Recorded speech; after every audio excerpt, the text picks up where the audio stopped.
और अल्लाह कह रहा है, अल्लाह कह रहा है क्या कह रहा है, दुऊ अब्दी फ़अना आलमु बिअब्दी मिनकुम। चलो चलो हाँ काम करो, मेरे बंदे को छोड़ो, मेरे बंदे को छोड़ दो, कुछ न कहो, मैं जानता हूँ मेरा बंदा क्या है।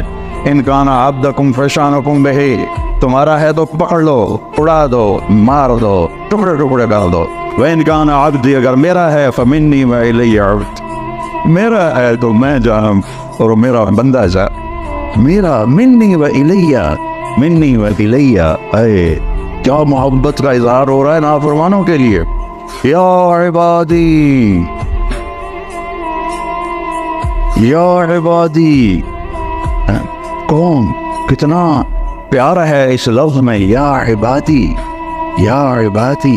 कौन? जो बड़े नाफरमानबरदार हैं, जो बड़े उल्लमा हैं, फ़हाम हैं, मुत्तक़ी हैं, तहज्जुद गुज़ार हैं। नहीं, अल्लज़ीना असरफ़ू अला अनफुसिहिम, जिन्होंने ज़िंदगी में मुझे राज़ी करने का कोई काम नहीं किया। अल्लाह उनसे कह रहा है, ए मेरे बंदो, ए मेरे बंदो।